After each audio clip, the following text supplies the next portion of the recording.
hurt working at Skinny Atlas Country Club. You know, a misdiagnosis, and 10 years later, I was on 27 medications, 360 pounds, and spent a year in a wheelchair. The weight gain and the years of medication, you know, stacked up on me. My higher power decided it was time for me to quit my pain meds after 15 years. 8 months after I quit my pain meds, I started drinking.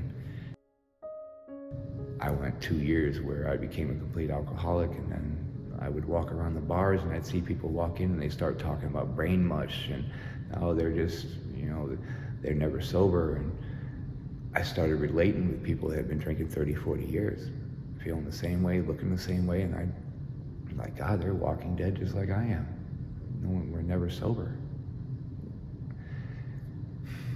I wasn't able to control my drinking. It got much, much worse. And then my life led me to the streets and partying, after parties, living in the bars. You know, to me, I was safe because, you know, here I am, there's no drugs and, you know, there's no Oxycontin, so I'm okay. I'm on a great path. I'm telling people I'm a year sober. Here I am, 2 years sober from pain meds, and they're looking at me like I'm crazy because here I am partying in the bars.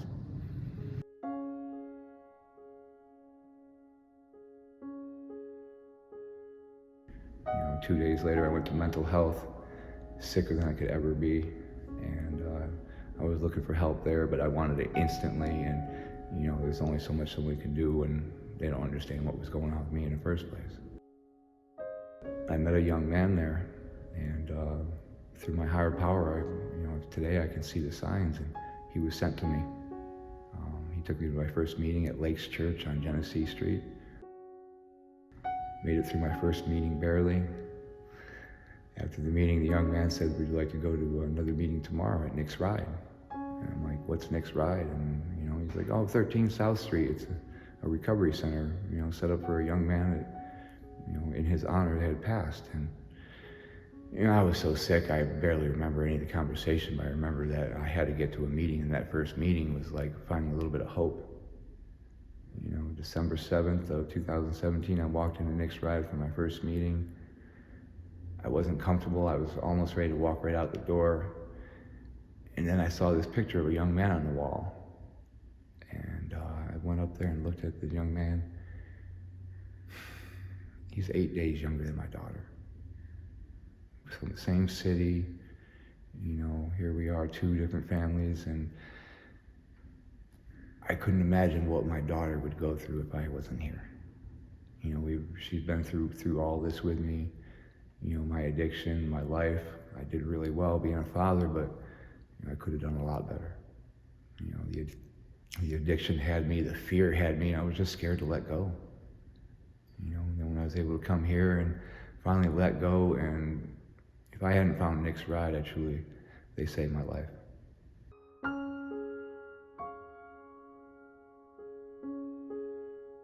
You know, when I was riding around after I went sober and riding around on my bike, the kids everywhere were just screaming and yelling and like, oh yeah, Eli, Uncle Eli, come on, here we go. And I'm seeing them riding junk bikes, a little thing, you know, what they could afford. And you know, I'm like, you need a bike, you need a bike. And so I started taking care of the nieces and nephews. And as I'm getting kids bikes and, you know, fixing their bikes up, or, you know, they're riding around and they're happy, and you know, all of a sudden we've got a whole troop running up and down Park Place. You know, different areas the kids are out there, they're off the video games. They're not sitting in the house doing nothing but just staring at a TV screen. You know, a little bit of exercise, a little bit of hope, excitement, a dream. Now I got another one ready for the road. They have a chance of being whatever they can be.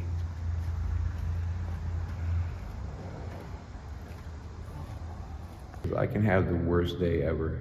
My car's totally falling apart, you know, flat tire on the bike, everything in the world's going wrong in my mind, and I'm wondering why I'm doing this. What in the world? This is overwhelming, it's costing me money, time, energy, sanity. And then I get a bike to a family, they open the door, the kid comes out, and he's like, what? Is this for me? There we go. All right, congratulations. Thank you. Please be safe and have lots of fun, okay? Yeah. but we can get you another bike. I can't get another one of you. Okay. All right, guys, we're gonna have fun today. Yeah. Be safe. Stay out of the road. Why are you having a phone in your hand? You know the cops are gonna arrest you for that. You can't drive and talk. They're crazy.